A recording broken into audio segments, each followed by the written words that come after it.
दोस्तों वैसे तो हर चीज जो दिखती है वैसी होती नहीं है, लेकिन नीतीश कुमार के लिए एक कहावत है कि जो दिखा वो हुआ जरूर है। जो दिख रहा है ना इस वक्त, जो पक रहा था वो पककर पूरी तरह से व्यंजन बन चुका है। जी हाँ, नीतीश कुमार पलटी मारने जा रहे हैं। और जानते हैं इस बार बड़ा और नया क्या है? बड़ा और नया ये है दोस्तों कि इस बार सीएम नीतीश कुमार नहीं बल्कि तेजस्वी यादव होंगे। जी हाँ, आज की ब्लास्टिंग खबर दिखा रहा हूं।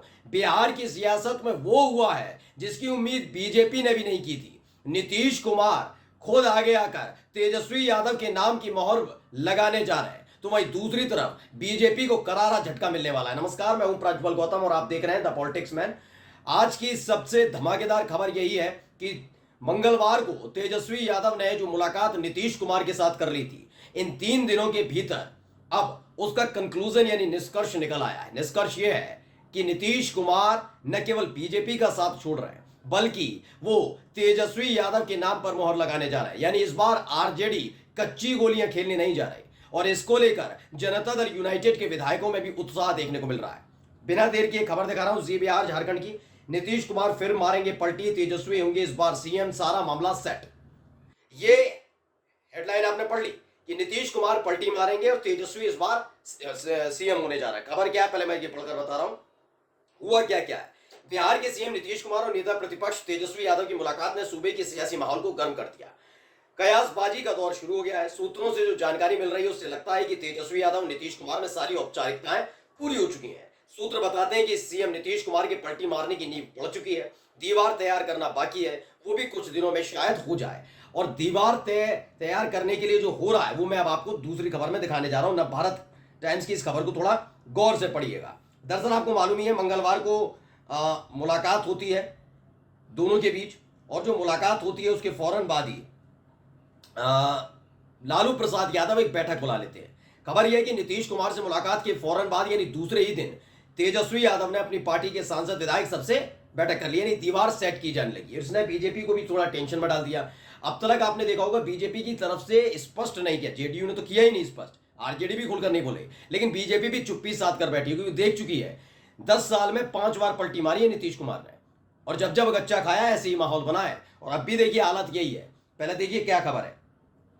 खबर है कि नीतीश से मुलाकात के बाद तेजस्वी की आरजेडी के विधायकों नेताओं के संग बंद कमरे में मीटिंग क्यों, जाने अंदर की बात। खबर क्या है? खबर है कि बिहार के मुख्यमंत्री नीतीश कुमार से मुलाकात के ठीक एक दिन बाद नेता प्रतिपक्ष तेजस्वी यादव ने अपनी पार्टी राष्ट्रीय जनता दल के सांसदों और विधायकों के साथ बुधवार को बंद कमरे में बैठक की। इस बैठक को लेकर पटना के राजनीतिक गलियारों में गहमागहमी बनी रही। लोगों के मन में तरह तरह के सवाल उठ रहे थे कि आगे बंद कमरे में हुई तेजस्वी यादव की इस मीटिंग में क्या बातें हुई। बिहार की राजनीति में दिलचस्पी रखने वाले लोगों की भावनाओं का ख्याल रखते हुए तमाम इन्होंने चीजें निकाली हैं और वो मैं बाद में आपको बता दूंगा। लेकिन फिलहाल ये है कि बात इसी पर हुई है कि क्या इस बार क्या करना चाहिए। लेकिन जो बैठक हुई, जब तेजस्वी यादव ने बैठक की और अपने तमाम नेताओं से बातचीत की, क्योंकि इस बार लालू प्रसाद यादव ने कहा कि अपनी पूरी पार्टी के साथ बैठकर अच्छे से इस पर बात करनी है। पता चला कि सबने कहा कि इस बार किसी और को नहीं, तेजस्वी यादव को मुख्यमंत्री बनना चाहिए, यानी कमान उनके हाथ में होनी चाहिए। अब नीतीश कुमार के सामने जो दिक्कत है वो भी मैं आपको पहले खुलकर बता दूं क्या है। मैंने आपको पहले बताया था कि चुनाव नतीजे आने के बाद एक बैठक हुई थी दिल्ली में, राष्ट्रीय कार्यकारिणी की बैठक हुई थी जेडीयू की। मनीष वर्मा जो आईएएस हैं, पूर्व आईएएस हो गए अब तो, वो उनको बनाना चाहते थे नीतीश कुमार पार्टी का राष्ट्रीय कार्यकारी अध्यक्ष, लेकिन मोदी शाह के दबाव की वजह से माना गया कि शाह के खासमखा संजय झा को, जेडीयू के जो नेता भी हैं और सांसद भी, उनको बनाना पड़ गया। उन्होंने कहा चलिए आप इनको बनाइए, बना लिया। इसके बाद अभी आपने पिछले कुछ दिनों में देखा होगा 185 नेताओं से जिम्मेदारी वापस लेना, वहां केसी त्यागी को का प्रवक्ता पद से हट जाना, ये तमाम चीजें बहुत तेज रफ्तार से हो रही है। और उसके बाद ही तेजस्वी और नीतीश कुमार की मुलाकात होना। अब इन सब के बीच ये है कि नीतीश कुमार ने देखा केवल 2 बार का आंकड़ा। एक तो 2015 का देखा, जब 2014 में सबको पता है 2014 में क्या हुआ था। 2014 में ये कहते हुए नीतीश कुमार एनडीए से बाहर आए थे कि वो मोदी के साथ साझा नहीं कर सकते सियासत, अगर मोदी के हाथ में पूरी पार्टी जा रही है तो। उसके बाद वो 2015 में आरजेडी के साथ चुनाव लड़े थे, तब 71 सीटें जीती थी किसने? जनता दल यूनाइटेड ने। उसके बाद भी वो पलटी मारी, ये सब हुआ। फिर 2020 का जो विधानसभा चुनाव हुआ उसमें देखा नीतीश कुमार ने कि उनकी पार्टी की 43 सीटें रह गई कुल। अब नीतीश कुमार समझ गए हैं कि अगर विधानसभा चुनाव में अपनी पार्टी के वजूद को बचाए रखना है, खासकर जनता दल यूनाइटेड को, तो बीजेपी से दूर रहना होगा और आरजेडी का सहयोग करना होगा। यही खबर है कि इसीलिए वो बिहार विधानसभा छोड़ी, वो झारखंड विधानसभा चुनाव से ठीक पहले आरजेडी के साथ आने के लिए खड़े हुए हैं। अब देखिए दोबारा से मैं उसी खबर पे जाता हूं, जी न्यूज की खबर क्या बता रहे थे नीचे। सूत्रों ने बताया कि देश की राजनीति में जो इस वक्त चल रहा है कि नीतीश कुमार उससे बेहद असहज महसूस कर रहे हैं। वक्फ बोर्ड बिल का मुद्दे पर जिस तरह से सियासी माहौल बना, नीतीश कुमार बहुत परेशान हो गए। इतना ही नहीं, अभी गोरक्षा के नाम पर आर्यन मिश्रा की हत्या कर दी गई। नीतीश कुमार इन घटनाओं से बेचैन चल रहे हैं। यही वजह है कि उन्होंने इन मुद्दों पर अभी तक कोई बयान नहीं दिया है। यानी ये वो मुद्दे हैं, इस वाले में नहीं दिया, वक्फ बोर्ड वाले पर दे दिया। उनकी पार्टी की तरफ से स्टैंड क्लियर। जेपीसी की बैठक में लगातार हो रहा है। अभी हाल ही में आपको याद होगा हेमंत बिस्व शर्मा जो असम के मुख्यमंत्री और झारखंड में चुनाव के सह प्रभारी बनाए गए बीजेपी की तरफ से, उन्होंने असम में लंबे समय से चली आ रही एक रवायत जिसमें जुमे की नमाज पर पाबंदी लगा दी। शुक्रवार वाले दिन, जिस दिन 2 घंटे का ब्रेक मिलता है, मुस्लिम विधायकों को नमाज अदा कर सकते, तब भी जेडीयू की तरफ से इसका विरोध किया गया था। ये गलत है। चिराग पासवान ने तो किया ही था, साथ में इन्होंने भी विरोध किया था। यानी नीतीश कुमार पहले ही संकेत दे रहे हैं कि वो चुप रहने वालों में से नहीं है।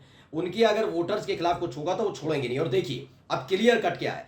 और अब लेकिन तेजस्वी यादव ये चाहते हैं कि बार बार ये पलटी मारने वाला खेल ना हो कि हम 2 साल रहे, 1.5 साल रहे सरकार में, सब कुछ ठीक होने पर आए, एकदम नीतीश कुमार चले जाएं, दबाव पड़ जाए। तो ये खेल नहीं होना चाहिए। खेल स्पष्ट होना चाहिए, या तो इधर या उधर।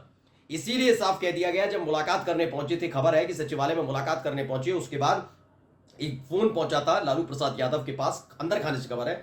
उसके बाद लालू प्रसाद यादव ने भी थोड़ी स्पष्ट स्थिति की थी कि देखिए ये सब चीजें देखकर रखिएगा, बार बार पलटी मारिए मत, क्योंकि आपकी अपनी छवि का पता नहीं। लेकिन इन सब चीजों से चीजें बिगड़ती हैं। क्या बिगड़ती हैं कि आपने 17 महीने की आरजेडी वाली 7 वाली सरकार में आपने देखा जातीय जनगणना करा दी, जो आपका एक ख्वाब हुआ करता था। लालू प्रसाद यादव है, नीतीश कुमार है, इनका ख्वाब हुआ करता था बिहार में जातीय जनगणना कराने का। उन्होंने ये भी साफ कर दिया कि आपने देखा कि जातीय जनगणना तो हो गई आपके और हमारे साझा प्रयास से, लेकिन जैसे ही आप बीजेपी के साथ गए वैसे ही जातीय जनगणना के आधार पर जो आरक्षण वाली बात होनी चाहिए वो नहीं हो पाई। आप मनवा ही नहीं पाए मोदी सरकार को। आपने तो अब बाकायदा डिमांड रखी थी ना, वो डिमांड आपने कहा था कि बाकायदा 9वीं अनुसूची में डाल दीजिए, ये कर दीजिए, कोई बात मानी नहीं मानी। तो आप देख लीजिए, ये इसमें ब्रेक नहीं लगना चाहिए। मैं खुलकर बोल रहा हूं, इसमें कोई कहने वाली बात और समझाने वाली बात नहीं है। हर कोई अपने हिसाब से राजनीति करता है। बीजेपी की अपनी राजनीति है, नीतीश की अलग है, लालू प्रसाद यादव और तेजस्वी की अलग है। तो हर कोई अपने वोटर्स के हिसाब से सोचता है, ठीक है ना। देश के साथ साथ वोटर्स के हिसाब से भी सोचते हैं। कोई मैं बीजेपी को भी लेकर नहीं कह रहा हूं, बहुत घनघोर राष्ट्रवादी नहीं है वो सिर्फ अपने वोटर्स को खुश करने के लिए, वरना मुसलमानों के खिलाफ इतनी गंदगी उगलने से पहले संविधान भी पढ़ लिया जाता। खैर, अब इन सब के साथ हो क्या रहा है, जातीय जनगणना का ख्वाब जो नीतीश कुमार ने भी देखा था वो पूरा हुआ। और उन्होंने देखा कि जातीय जनगणना के आधार पर आरक्षण की जो मांग वो कर रहे थे उस पर रोक लगा दी गई। विधानसभा चुनाव के दौरान उनका रेशियो हमेशा गिरा जब बीजेपी के साथ लड़ा। बहुत सारी चीजें हैं, इसलिए नीतीश कुमार साथ आने के लिए तैयार है। लेकिन इस बार नीतीश के साथ साथ तेजस्वी ज्यादा अलर्ट मोड पर है, लालू अलर्ट मोड पर है कि बार बार ये ना हो कि बिहार विधानसभा चुनाव वो फिर सरकार आए और समर्थन देकर भाग जाए। ये नहीं चलेगा। इसलिए तेजस्वी के लिए कहा जा रहा है कि वो सीएम बनने जा रहे हैं। नमस्कार।